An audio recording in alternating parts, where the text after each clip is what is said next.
Hello दोस्तों, यह एक छोटी सी कहानी है जो शायद आपको अच्छा लगे।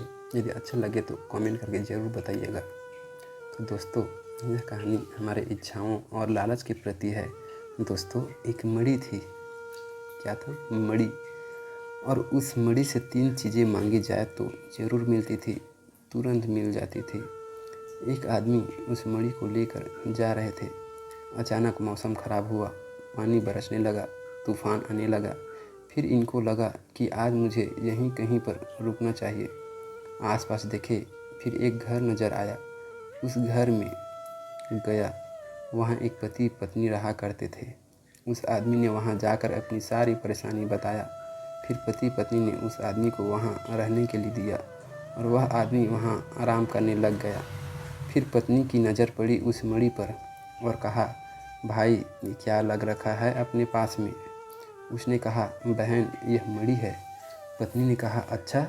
बोले, कितने की लाई? उस आदमी ने कहा, लाई नहीं, मिली है। और जब मिली तब आकाशवाणी हुई कि इससे तुम 3 चीज़ें मांगो तो वह ज़रूर मिलेगी। पत्नी ने बोला, आपने भैया मांगा? उन्होंने कहा, मांग कर मैं बर्बाद हो गया। पत्नी ने कहा, क्यों? फिर उस आदमी ने कहा, यह मणि जो देती है ना, वह सारा सुख चैन हर करके देती है। पत्नी बोली, नहीं नहीं, आपने गलत तरीके से मांगा होगा। एक बार हमें मौका दीजिए, हम मांगते हैं। उसने लाख बार समझाया कि मत मांगो, इस मणि से कुछ मत मांगना, यह देगी ज़रूर, पर आपके सारा सुख चैन हर लेगी आपकी। पत्नी नहीं माना। पति पत्नी दोनों बोले, नहीं नहीं, एक बार हमें मौका तो दीजिए। अब उस आदमी ने कहा, ठीक है, मांग लो। अब पति पत्नी सोचने लगा कि क्या मांगे। सिर्फ 3 चीज़ें मांगनी हैं, क्या मांगे? पत्नी बोली, 1 लाख रुपये मांग लेते हैं। उस समय 1 लाख रुपये बहुत ज़्यादा होते थे। पत्नी ने कहा, ठीक है। उसके बाद पति ने कहा, हे मणि जी, हमें 1 लाख रुपये मिल जाएं। कहाँ मणि ज़मीन पर गिर गई। तुरंत 5 मिनट के भीतर दरवाजे में किसी ने दस्तक दिया। दरवाज़ा खोला तब किसी ने बोला, आपके लिए 1 लाख रुपये हैं। पत्नी बोली, किसने दिया है? आपका बेटा जो सेना में था ना, वह शहीद हो गया, उसके लिए राजा ने 1 लाख रुपये भेजे हैं।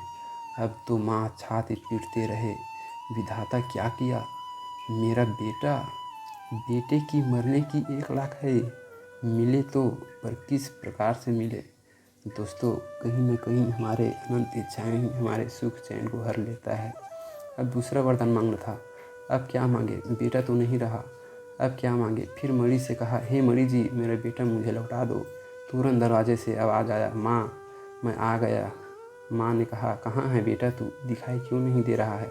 माँ, मैं यहीं हूँ, आपके सामने तो हूँ, आपको मैं देख सकता हूँ, आप लोग मेरे को नहीं देख सकते।